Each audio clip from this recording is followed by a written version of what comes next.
नमस्कार साथियों, smart scholars YouTube channel में आपका स्वागत है। आज हम लोग अनुसूचियों से संबंधित पार्ट 2 पर चर्चा करेंगे और इसमें हम अनुसूची 4, 5 व 6 में उल्लिखित विषयों को जानेंगे तथा इससे संबंधित महत्वपूर्ण तथ्य क्या हैं उसको भी समझेंगे। एक बात और हम आपको यहाँ पर बता देना उचित समझते हैं कि आप लोगों की जो डिमांड थी कि सर हम नोट्स कैसे बनाएं, उसका पीडीएफ मिल सकता है क्या, तो आपकी इस समस्या का निदान भी हमने अब कर दिया है। अब जितने भी वीडियो हम बनाएंगे साथ में शार्ट नोट भी हम उपलब्ध करा देंगे और इस वीडियो में हमने यह प्रयास भी किया है, तो आप लोग इसे बड़ा धैर्य से देखिएगा और हम एक भी पॉइंट ऐसा नहीं छोड़ेंगे जो आपको संदेह पैदा करे। और मेरा पूरा विश्वास है कि यदि आप इसे पढ़ लेते हैं तो अनुसूचियों से कोई भी सवाल आपके किसी भी प्रतियोगी परीक्षा में कितना भी घुमाएगा आपसे नहीं बच पाएगा, क्योंकि हम जो वीडियो बना रहे हैं छोटी परीक्षा से लेकर आईएएस और पीसीएस तक का इसमें हमने तथ्य को रखा है। तो चलिए समय के महत्व को देखते हुए सीधा हम अनुसूचियों पर पहुंचते हैं और सबसे पहले अनुसूची 4 के विषय में यह जानेंगे कि जो हमारी अनुसूची 4 है इसमें उल्लेखित विषय क्या है। तो अनुसूची 4 में राज्यसभा में सीटों का आवंटन राज्यों और केंद्र शासितों का जो है उसका उल्लेख है और वर्तमान समय में राज्यसभा में कुल सीटों की संख्या 245 है तथा क्या इसमें अधिकतम संख्या 245 से अधिक हो सकती है? जी हाँ, हमारे संविधान में इस बात का पहले से उल्लेख है कि जो राज्यसभा में अधिकतम सीटों की संख्या 250 हो सकती है, किंतु इससे अधिक नहीं हो सकती है।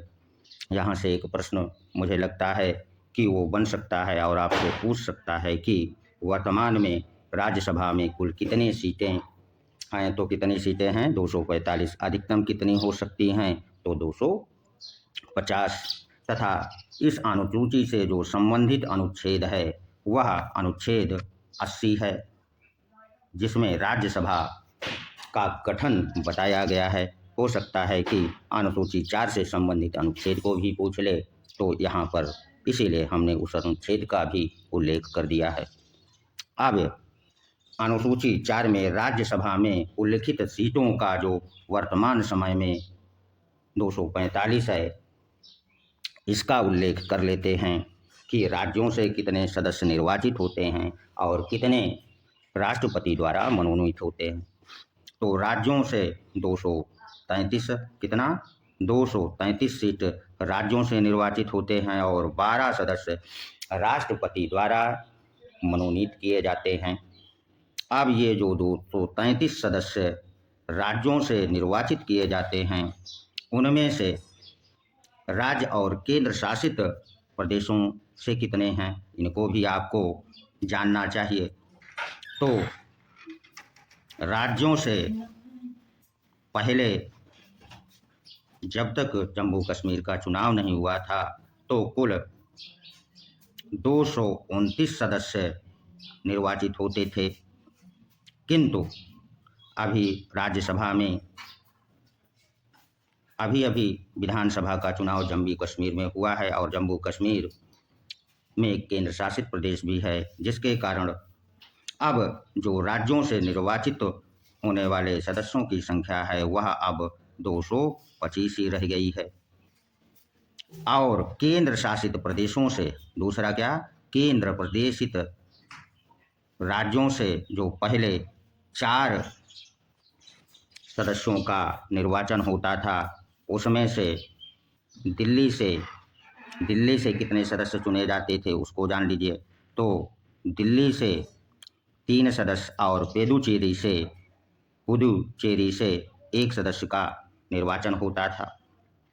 क्यों होता था? क्योंकि दिल्ली और पुदुचेरी में ही तो केंद्र शासित प्रदेश हैं विधानसभाएं थी, अन्य केंद्र शासित प्रदेशों में विधानसभाएं नहीं थी। अब चूंकि वर्तमान में जम्मू कश्मीर में चुनाव हो चुका है, इसलिए 4 सदस्यों की संख्या और बढ़ गई और जम्मू कश्मीर जो केंद्र शासित प्रदेश है उसमें भी विधानसभा हो गई और वहाँ से अब 4 सदस्यों का चुनाव होगा। अर्थात केंद्र शासित प्रदेशों से कुल 8 सदस्य राज्यसभा के लिए निर्वाचित होंगे। यहाँ से सवाल बन सकता है वो इस तरह कि वो कौन कौन से केंद्र शासित प्रदेश हैं जहाँ से राज्यसभा के लिए प्रतिनिधि है, तो दिल्ली, पुडुचेरी और जम्मू कश्मीर, जिनकी संख्या क्रमशः दिल्ली से 3, पुडुचेरी से 1 और जम्मू कश्मीर से 4 सदस्य चुने जाएंगे। आशा करते हैं कि आप लोगों ने यहाँ तक भली भांति समझ लिया होगा। अब चौथी अनुसूची से संबंधित कुछ और तथ्यों पर विचार कर लें। हो सकता है कि और प्रश्न आपसे पूछ ले।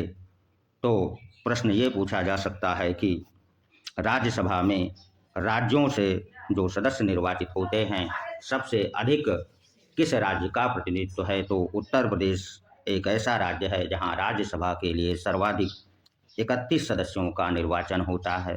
दूसरे नंबर पर महाराष्ट्र है जहां से 19 और तीसरे नंबर पर आंध्र प्रदेश व तमिलनाडु राज्य आते हैं जहां से 18 सदस्यों का चुनाव होता है तथा ऐसे राज्य जहां पर केवल एक सदस्यों का चुनाव होता है वो राज्य हैं गोवा, मणिपुर, मेघालय, त्रिपुरा, मिजोरम, नागालैंड और सिक्किम, जहां से केवल एक सदस्य राज्यसभा के लिए निर्वाचित किए जाते हैं। आशा करते हैं कि आप लोगों ने राज्यसभा में निर्वाचित व मनोनीत किए जाने वाले सदस्यों की संख्या को भली भांति समझ लिया होगा। अब हम लोग चलिए अनुसूची 5 का क्या विषय है उसको जान लें, अर्थात 5वीं अनुसूची में किस बात का उल्लेख है सबसे पहले उसको जानेंगे। तो जो हमारे संविधान की 5वीं अनुसूची है उसमें अनुसूचित क्षेत्र और अनुसूचित जनजातीय क्षेत्रों के प्रशासन एवं नियंत्रण का उल्लेख है और इससे संबंधित जो अनुच्छेद है वो 244 है। अब किसी राज्य के क्षेत्र को अनुसूचित क्षेत्र घोषित करने का अधिकार किसको है, ये भी आपको समझना चाहिए।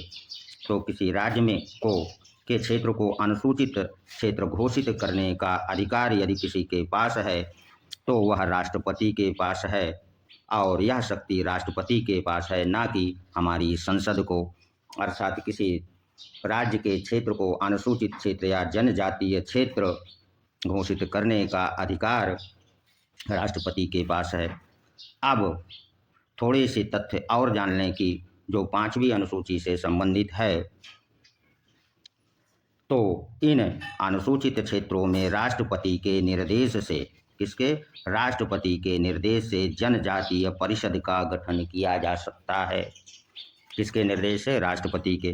तथा राज्यपाल को यह शक्ति प्रदान कर दी गई है कि वह राज्य विधानमंडल के अथवा संसद के किसी नियम को अनुसूचित क्षेत्रों या उसके किसी भाग में लागू करे या ना करे, यह अधिकार किसको होगा? राज्यपाल को होगा। तो आशा करते हैं कि आप लोगों ने 5वीं अनुसूची को भली भांति समझ लिया होगा और यहाँ से बहुत बार प्रश्न बने हैं और आपकी किसी प्रकार की दुविधा ना रहे।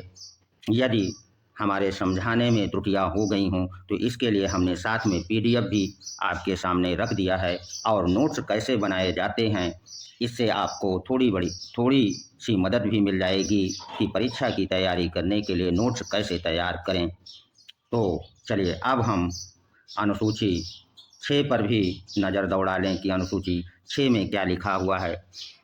तो अनुसूची 6 में 4 राज्यों का उल्लेख है। कौन कौन से? असम है, त्रिपुरा है और मेघालय और मिजोरम है, जिनके इन राज्यों के अनुसूचित क्षेत्रों के प्रशासन के संदर्भ में उपबंध किया गया है। कितने राज्य? 4 राज्य। इसे ध्यान से आप लोग समझ लीजिए। नहीं तो इस पीडीएफ से आप नोट्स बना लीजिए और संबंधित अनुच्छेद 244 और 275 हैं।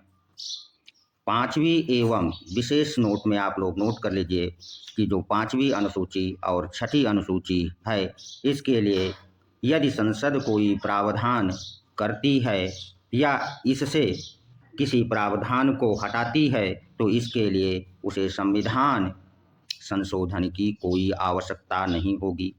अर्थात अनुसूची 5 और 6 के लिए संसद को यह शक्ति प्रदान कर दी गई है कि कोई नियम विनियम को वो लागू करे या उसे हटाए तो इसके लिए उसे संविधान में संशोधन की आवश्यकता नहीं है। यहाँ से बहुत बार प्रश्न पूछा गया है, इसलिए हमने इसे नोट्स में लिख दिया है। अब ऐसा कब से हुआ है इसको भी जान लें। तो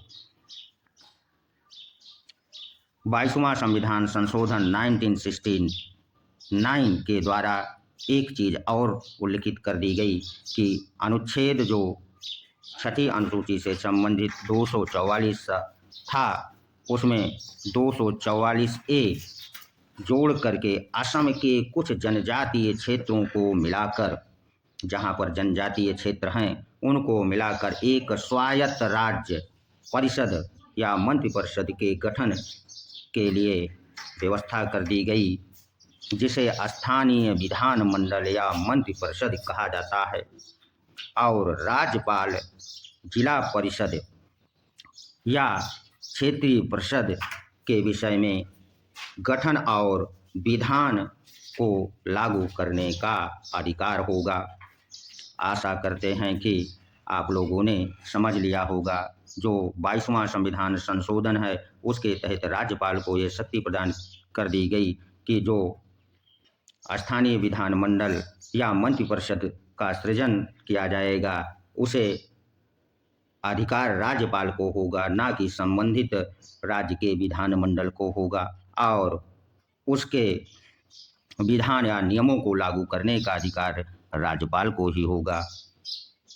और अनुसूचियों के संदर्भ में जो अगला पार्ट होगा वह छठी अनुसूची के आगे होगा। यदि यह वीडियो आपको अच्छा लगा तो इसे सब्सक्राइब अवश्य कर दें, और यदि कोई कमेंट्स है तो उसे भी आप लोग कर दें ताकि हम अपने पढ़ाने के तरीके में सुधार कर सकें। वैसे हमारा प्रयास यही रहता है कि किसी भी तथ्य को यहाँ से जो भी बनते हैं हम छोड़े नहीं, और चूँकि आप लोगों को बहुत शार्ट में समझाना होता है, हो सकता है कि कोई तथ्य छूट गया हो तो हम उसे पुनः जोड़ दें। धन्यवाद, मिलते हैं अगले वीडियो में।